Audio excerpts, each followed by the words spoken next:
Elizabeth Taylor is song number 2 on Taylor Swift's new album, Life of a Showgirl. And I thought I would give my thoughts and opinions on it. I've also done a little bit of research, which I will talk about that, and people saying that she's referenced Elizabeth Taylor before, and what the references within the song refer to Elizabeth Taylor's life as opposed to Taylor Swift's life. But in this song, Taylor is obviously talking about herself, and she seems to be talking to a man saying, do you think this is going to last forever, this love?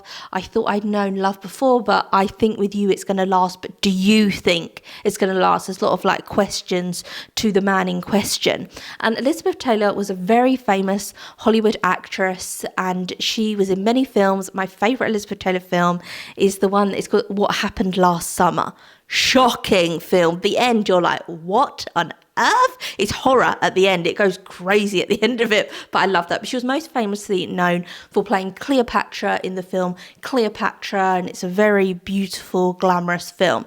And she was famously married 8 times, and 2 of those times was to Richard Burton, who was also a Hollywood actor.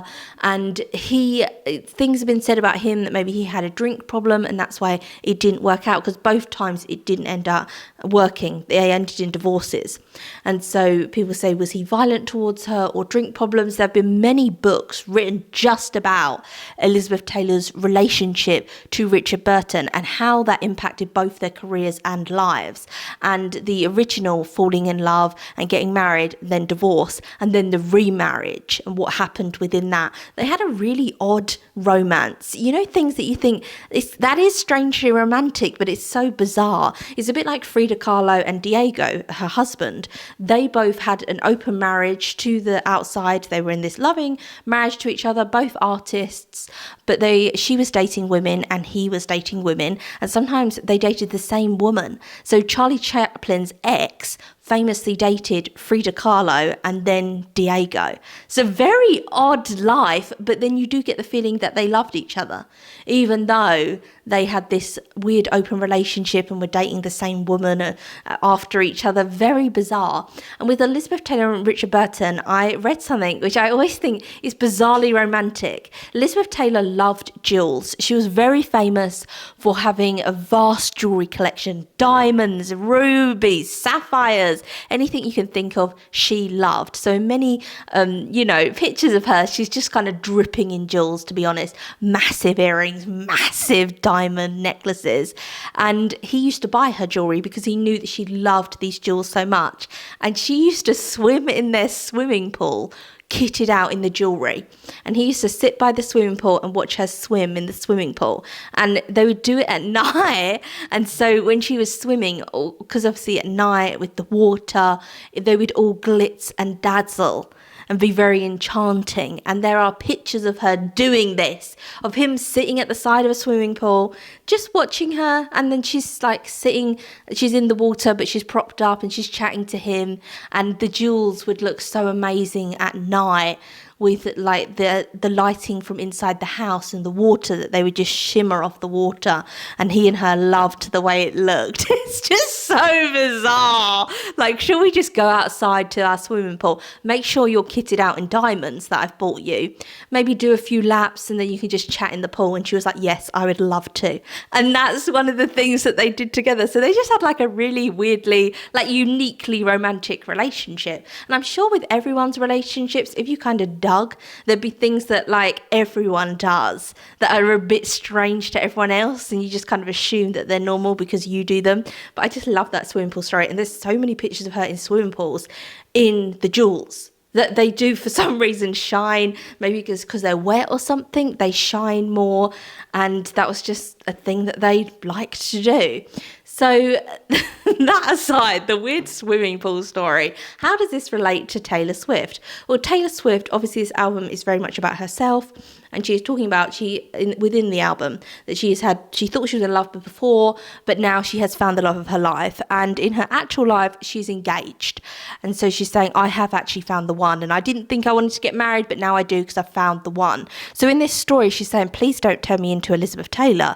Elizabeth Taylor was married 8 times. times. She was known as being tragically unlucky in love.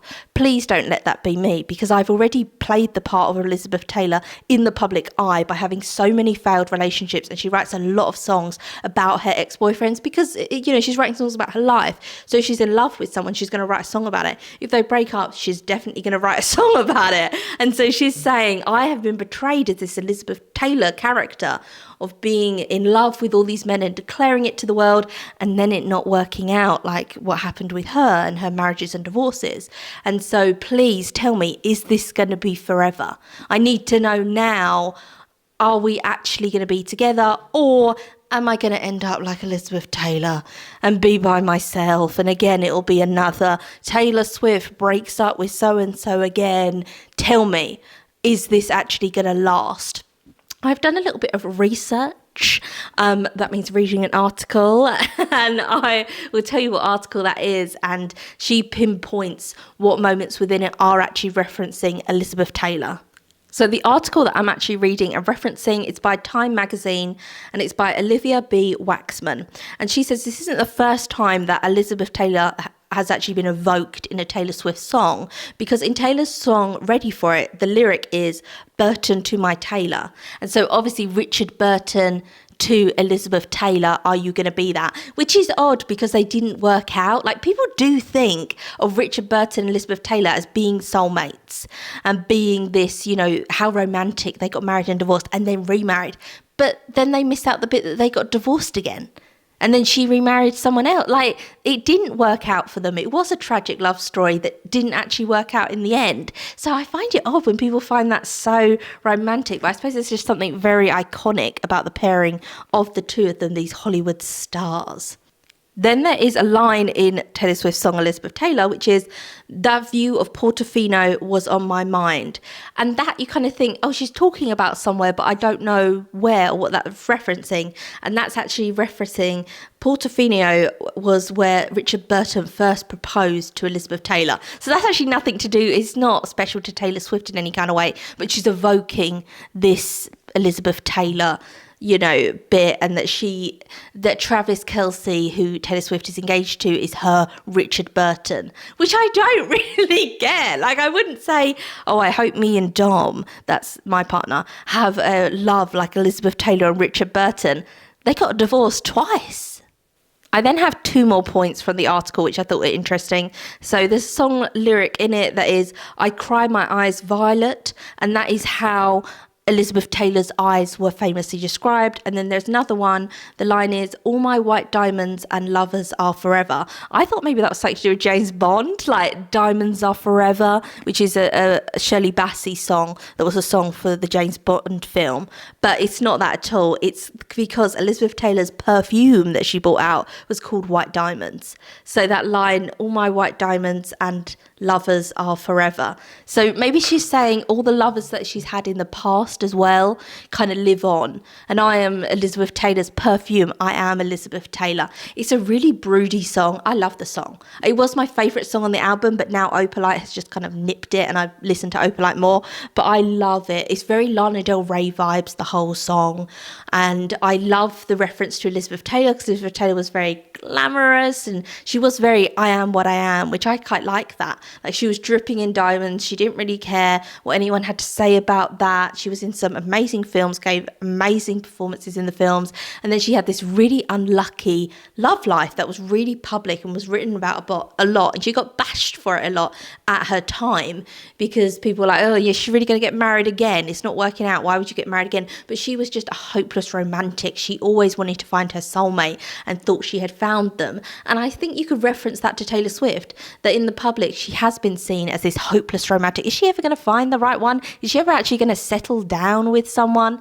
And now she's finally engaged. There's obviously a lot of pressure on that to actually work because there's so many, like she said, past lovers in my life that now, like, is this actually going to work? Are we going to get married and this is going to be forever. Tell me now. And if you ever say goodbye to me, I'll cry my eyes violet, like I'll cry like Elizabeth Taylor did. So I do think there is between, obviously they have the same name, like Elizabeth Taylor, Taylor Swift. So there's that within it as well. But I do think there is references between them two in their actual lives, is that they're hugely successful women, hugely successful careers, but the press does write a lot about their love lives, and they have very public love lives. So Elizabeth Taylor would have very public weddings where she would sell the pictures to magazines, and someone was going to get the pictures anyway because she was so famous that it would have been leaked somewhere by someone.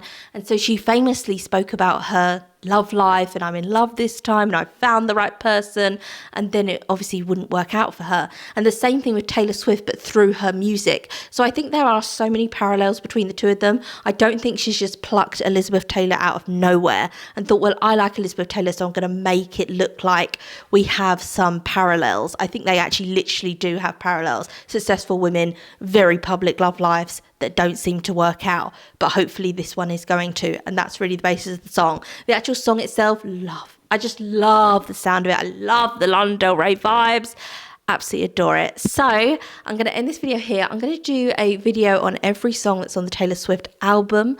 I'm also doing a video every day in October, so if you come back tomorrow, there'll be another video on my channel on something else. To do book reviews, vlogs, crafts, anything really. I'm doing reviews of the Sister Wives series, like anything I feel like chatting about, I just sit down and have a little chat about. So I am going to be doing all the songs, but in the running order of the album. So I'm excited to get into all of them.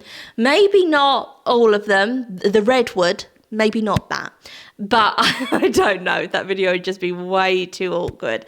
We're nowhere near that song on the running order. Thank God I've got time to prepare for that.